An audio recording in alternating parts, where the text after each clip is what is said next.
I was asked by some of you guys to compare the Bose and Wilkins PI7 to other earbuds, and I thought, why not just compare the best premium true wireless earbuds? So here we are.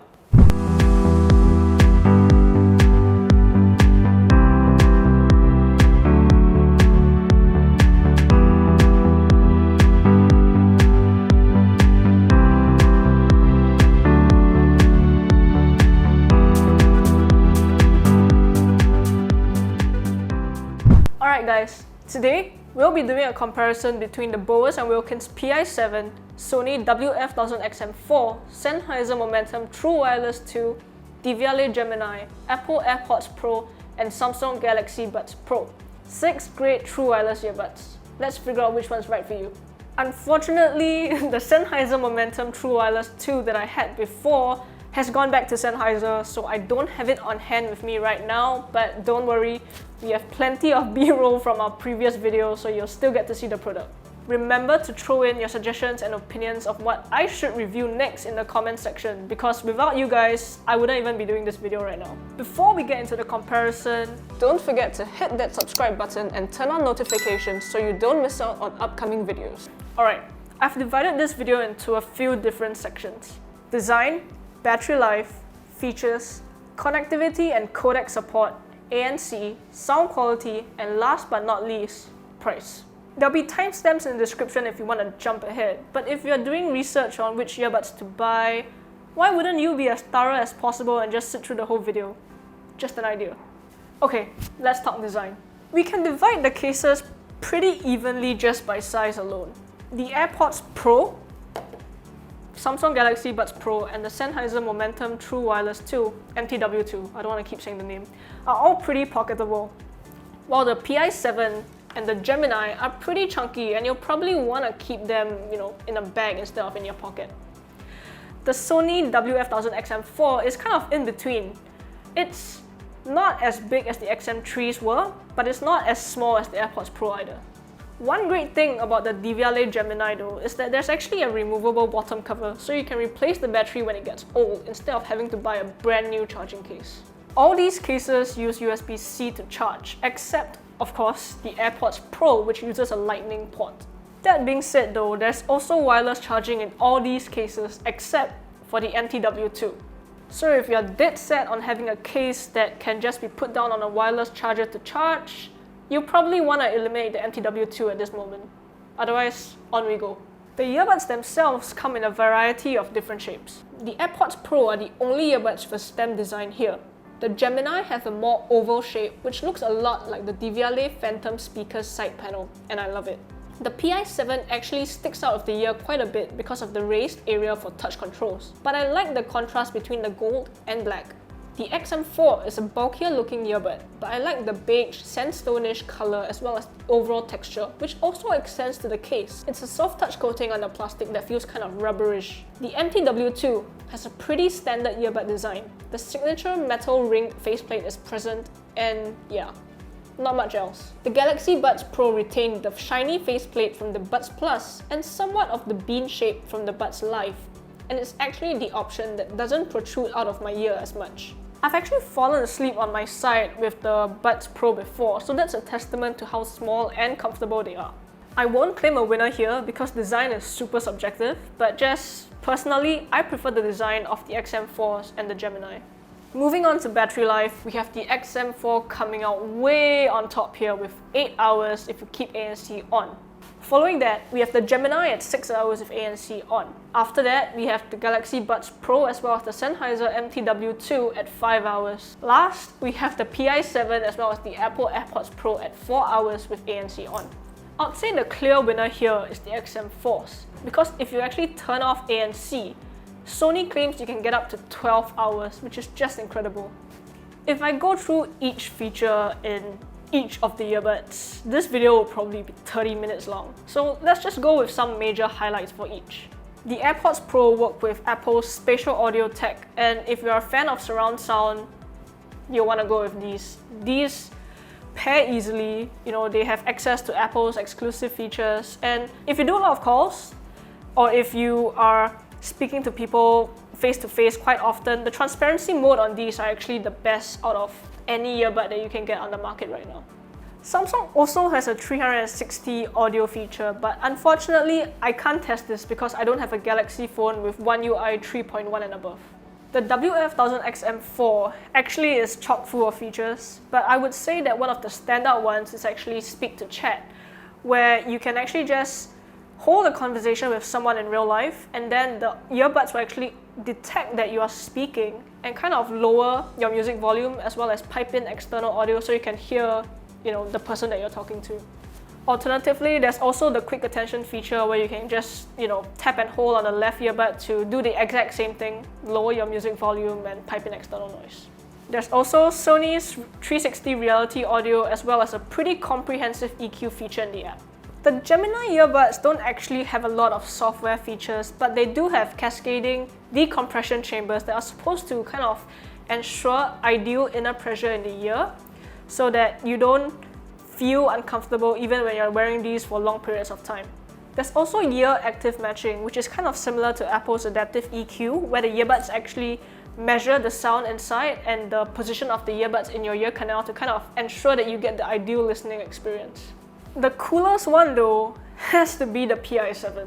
Sure, there's no EQ feature in the app and all that, but the case itself actually works as a retransmitter. This means that you can plug it into your computer, your phone, your Nintendo Switch, take the earbuds out of the case, and audio will automatically stream through the case in aptX adaptive to the earbuds.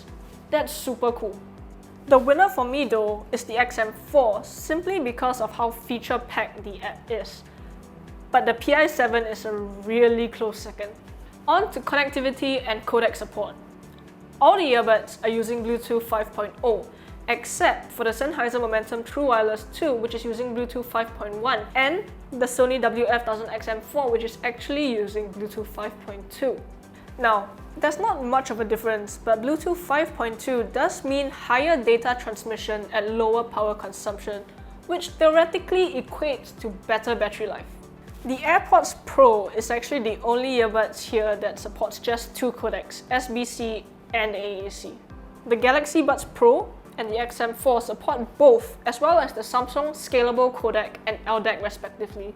The MTW2 and Devialet Gemini support both SBC and AAC as well as aptX, but the winner has to be the PI7. They support SBC, AAC, aptX, and aptX adaptive. Winner here? It's pretty subjective actually. If you're on the lookout for LDAC, Sony is the only one with that. But aptX adaptive is a pretty good alternative. Okay, we come to ANC. This is one feature that I value a lot in a pair of true wireless earbuds. I'm not a fan of being able to hear a train rumble when I'm taking the subway, and with a lot of us still working from home nowadays, it means that we are potentially stuck with a lot of noise if our neighbors decide to do renovation works. I would know. Both my neighbors upstairs and downstairs have taken turns renovating their flats over the last month. So, let's talk about which earbuds will cancel out the most noise for you. All these earbuds have ANC in them, so here's my personal ranking. The Sony WF-1000XM4 takes the crown. The ANC is just super effective and it cancels out pretty much everything. And when the renovation drilling got too much to bear, these were the earbuds that I reached out for first. After that, the AirPods Pro and the MTW2 are pretty much neck to neck. Third place is pretty much a three-way split between the PI7, Gemini, and the Buds Pro. But if I really had to pick, I would say that the Gemini and the Buds Pro were actually just that little bit more effective at cancelling out higher pitched noises and voices as compared to the PI7. But of course, nothing really means all that much if your earbuds sound like Needless to say, this part is truly personal preference. What sounds good to me might not sound good to you. Let's start off with the Buds Pro. These are pretty neutral earbuds with just a bit of bass boost. Audio is clear and detailed, but if you're expecting something fun and exciting, you have to look elsewhere. The AirPods Pro are pretty much the same. They're balanced, they have a good amount of bass, and the mid-range is relatively neutral. All in all, they work well across a wide range of music, and even for stuff like podcasts. Moving on, we have the 4 earbuds that actually have really good sound quality and quite different sound signatures too. Let's start with the Sennheiser MTW2 first. There's a slight emphasis on bass, with plenty of detail in the treble. It's a pretty well-controlled sound, and honestly, Sennheiser's MTW series is known as one of the best sounding true wireless earbuds around for a reason. The Sony WF-1000XM4 is really interesting because while the others tend towards a more neutral sound, the XM4 goes the other way. I've always used this word to describe the Sony WF series earbuds and its musicality. There's just this incredible element to the sound that is really appealing to me. You get so much clarity in the bass and plenty of accuracy and detail even into the mids and highs. I'll be very sad when I have to return these to Sony. You might think, that's pretty high praise. I guess we have the winner for the sound quality segment. But no, because we now come to the Bowers & Wilkins PI7 and the Devialet Gemini. These two earbuds are really neck and neck. You get excellent bass in both, but I found the PI7s to be a bit richer in the low end, while the Gemini was a bit crisper. Mids are great on both, and the PI7's treble is even better than the Gemini. The downside for these is that the Gemini's highs end up a little bit harsh at higher volumes, while to me, the PI7's vocals are a bit too laid back. But again, these two are incredible sounding earbuds. 3 years ago, I wouldn't have believed it if you told me that true wireless earbuds would evolve to this level of sound quality. The winner? Well, it's a toss-up between the PI7 and the Gemini, but personally, I will go with the Gemini because it just sits a bit better in my ear as compared to the PI7. Lastly, we come to price. Working our way from the most affordable to the most expensive, we have the Galaxy Buds Pro at $199 US or 308 Singapore dollars. The Sony WF-1000XM4 and Apple AirPods Pro are tied at 379 Singapore dollars each.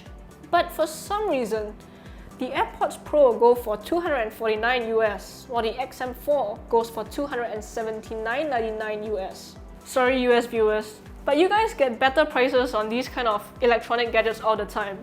Let those of us here in Asia have this one.